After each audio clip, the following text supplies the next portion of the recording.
Welcome to Epistem, and today the topic of our discussion is carbohydrates.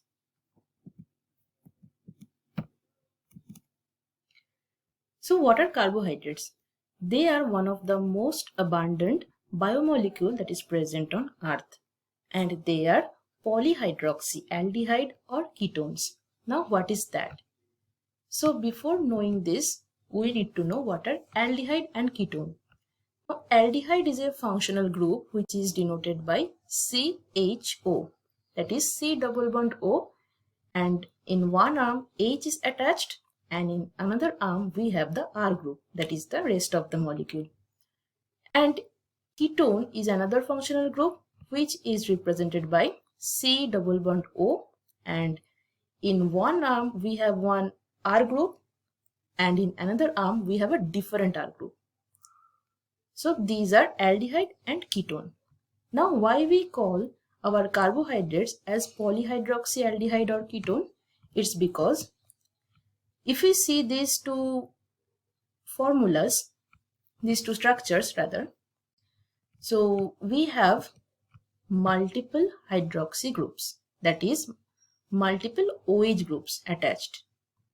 So that's why we call them polyhydroxy, because of the presence of multiple OH groups, and depending on the presence of the aldehyde or ketone, we call them polyhydroxyaldehyde or polyhydroxyketone. Now in glucose, we have the functional group of aldehyde, that's why it's a polyhydroxyaldehyde, and for fructose, we have the carbon number 2 which is behaving like a ketone because it has one R group, this one, and another R group is this one. So the carbon number 2 is behaving like a ketone. That's why it's a polyhydroxyketone. Now carbohydrates can be of three types: monosaccharide, oligosaccharide, and polysaccharides. And in this video, we will discuss only about the monosaccharides. Now let's talk about the empirical formula of glucose. It is represented as CH2O whole N, and N means the number of the carbon atoms. If we consider glucose, glucose has 6 carbon atoms, 1, 2, 3, 4, 5 and 6. Now if we replace the N with 6, then C6, H2 into 6 and O6, that means C6H12O6, that is the formula of glucose. Like this, if we know the number of the carbon atoms for any carbohydrate, we can find out the formula. Now we will start with monosaccharides. So monosaccharides, they contain single polyhydroxyaldehyde or ketone, and they are simple sugars. There are two types of monosaccharides, aldose and ketose, depending on the functional group that is present. If aldehyde is present, it's aldose. If ketone is present, then it's ketose. The simplest aldose is glyceraldehyde. So glyceraldehyde, it's also called the aldotriose. Triose because 3 carbon are present and we have the aldehyde group, that's why aldotriose. And the simplest ketose is dihydroxyacetone, which is also called ketotriose because we have the 3 carbon and this second carbon is the ketone group. Now example of aldohexose. Hexose means 6 carbons. So that is the example of D-glucose, and ketohexose we have D-fructose as the example.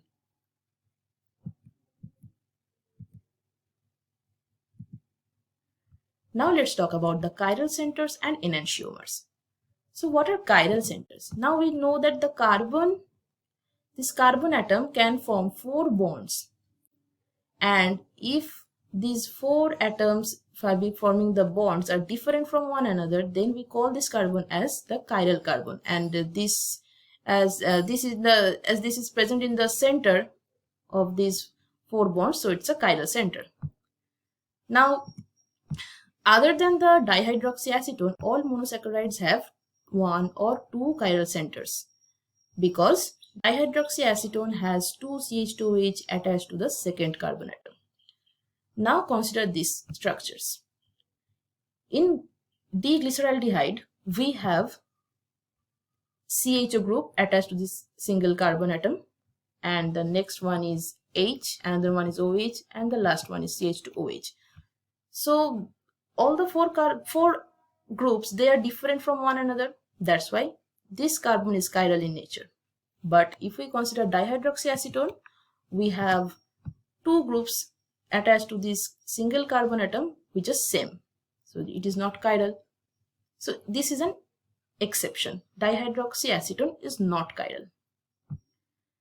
Now the molecule with n chiral centers has 2 to the power n stereoisomers. Stereoisomers mean that the three-dimensional orientation of the molecule, the formula, like the formula that we just found out in the previous slides, that formula is same for stereoisomers, but their orientation in the 3D in 3 dimension, it is different.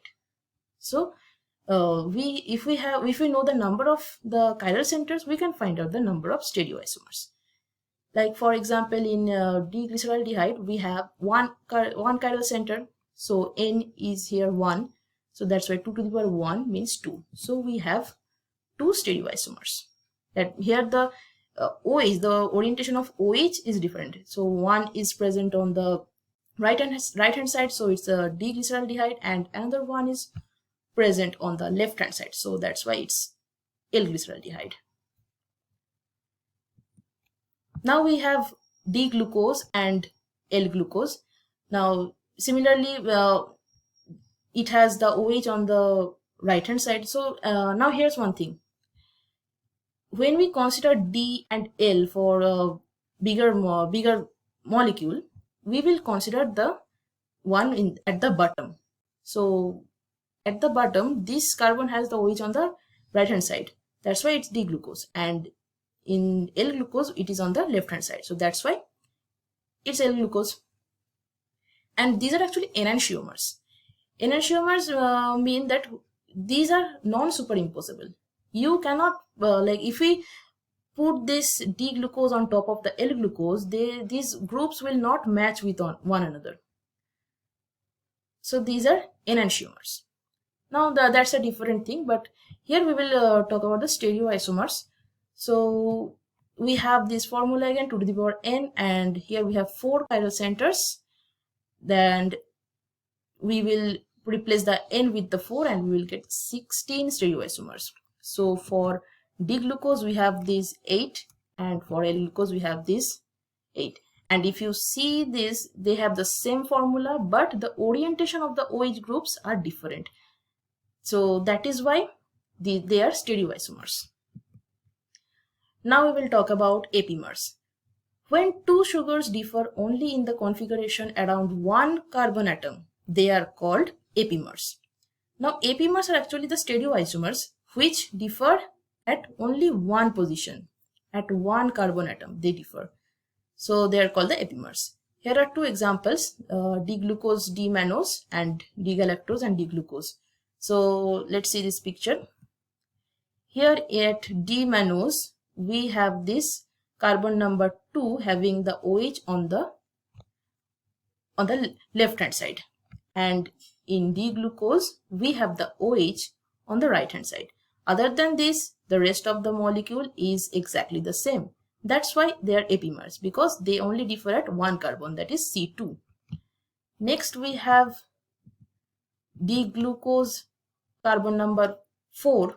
They have the OH group on the right hand side, and in D-galactose we have this carbon number 4. They have the OH on the left hand side. So other than this, these D-glucose and D-galactose, they are same in their formula, in the structural formula. So the only differing point is carbon number 4. That's why they are also epimers. The next thing is hemiacetal and hemiketal. In an aqueous solution, aldotetrose and all monosaccharides with 5 or more carbon occur predominantly as cyclic structures in which the carbonyl group, that is the C double bond O group, this carbonyl group has formed a covalent bond with the oxygen of the hydroxyl group, that is the OH group, along the chain. Now here the reaction is between the carbonyl group and the oxygen of the OH group. So it's a reaction between alcohol and the aldehyde or ketones. So we will consider the first reaction here. So we have aldehyde and this is the alcohol, that is the R2OH group. And here from this alcohol the H will come and bind to this O. So OH will be formed, and in another arm the R2O will bind. So now it's a hemiacetal. It is not a complete acetal. That's why hemiacetal. Now again the alcohol will come and it will replace the OH group with the R2O group. So the R2 group, OR2, this part will bind to this arm, and the OH group that was previously present will be replaced. And this OH group and the H of this alcohol will bind to form the water. So now it's a acetal group. Now here we have the ketone, and for ketone the same reaction will occur. This is the alcohol R3OH. So the H will come and bind to the O, and in another arm the OR3 will bind. It is a hemiketal, that is not a complete ketal. Now again in the presence of the alcohol, the OH group will be replaced by the R3O, this part. And the H of this alcohol and the replaced OH group will bind together to form the water molecule. So this is how the acetal and ketal are formed. And the difference between these two is the presence of H in acetal, and in ketal we have another R group. Now we will talk about anomers. Alpha and beta stereoisomers are called anomers, which differ only in the conformation of the hemiacetal and the hemiketal carbon atom, which is also called the anomeric carbon. Now see this reaction.